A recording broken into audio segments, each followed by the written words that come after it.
नमस्कार दोस्तों, आप सभी का पुनः स्वागत है अपनी YouTube क्लास एजुकेट विद निहाल में। दोस्तों, पिछली कक्षाओं में हमने संधि टॉपिक पढ़ा है जो अपना पूर्ण हो चुका है। आज की अपनी क्लास रहेगी समास। समास देखो, सबसे पहले समास जो है वह निम्न दो शब्दों से बना है, सम और आस। ठीक है, सम का मतलब क्या है? भली प्रकार से, ठीक प्रकार से, अच्छी तरह से, ठीक से। आस, आस का मतलब क्या है? बैठाना, निकट या पास, नजदीक भी हम कह सकते हैं। संक्षेप में निकट या पास बैठाना ही क्या है? समास है। समास की परिभाषा, समास किसे कहते हैं? जब दो या दो से अधिक पदों को विभक्ति चिन्ह हटा करके पास मिलाया जाता है और एक समासिक पद बनाया जाता है तो उसे क्या कहते हैं? अपन समास कहते हैं। और समास विग्रह, जब समासिक पद के शब्दों को अलग अलग विभक्ति चिन्ह के साथ हम लिखते हैं तो उसे हम क्या कहते हैं? समास विग्रह कहते हैं। समास जो पद है उसे सामासिक पद भी कहते हैं, जिसे समस्त पद भी कहते हैं। ठीक है। आस का मतलब क्या है? निकट या पास। और सम का मतलब अच्छी प्रकार से या फिर भली प्रकार से या फिर ठीक प्रकार से क्या करना? पास बैठाना। यानी शब्दों को हम क्या करते हैं? अच्छी तरह से ठीक पास बैठाते हैं, जिनका सार्थक अर्थ निकलता है। ठीक है, तो उसे हम क्या कहते हैं? समास कहते हैं। देखो, इसमें स्थिति क्या है? समास में इक लगाओ, क्या बनेगा? सामासिक, सामासिक पद। ठीक है, या इसे हम क्या कह सकते हैं? समस्त पद, यानी संपूर्ण अर्थ को लिए हुए पद जो है। पद किसे कहते हैं? वाक्य में प्रयुक्त होने पर शब्द को हम क्या कहते हैं? पद कहते हैं। तो वह पद जिसमें समास हुआ है, सामासिक पद। इसमें पद में एक स्थिति आती है, पूर्व पद। एक होता है उत्तर पद और विग्रह।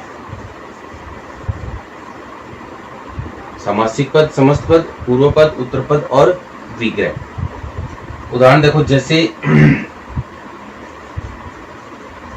माता पिता। पूर्व पद क्या है? माता। उत्तर पद क्या है? पिता। विग्रह क्या होगा? माता और पिता। ठीक, इसी प्रकार से शब्द है अपने पास में पूजा घर। पूजा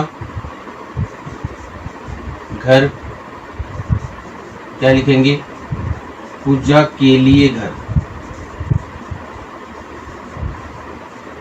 पूजा के लिए घर। इसी प्रकार से शब्द है अपने पास में नवरत्न। पूर्व पद नव, उत्तर पद रत्न। विग्रह क्या होगा? नव रत्नों का समूह है। नव रत्नों का समूह है। इसी प्रकार से उदाहरण है अपने पास में हाथों हाथ। क्या होगा? हाथ और हाथ। जैसे हाथ ही हाथ में, हाथों हाथ। जैसे उदाहरण है अपने पास में महावीर। महावीर, महान वीर। महान है जो वीर। इसी प्रकार से शब्द है अपने पास में यथाशक्ति, यथाशक्ति,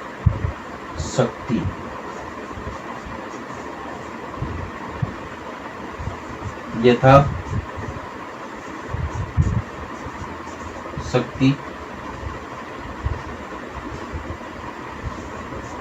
क्या होगा?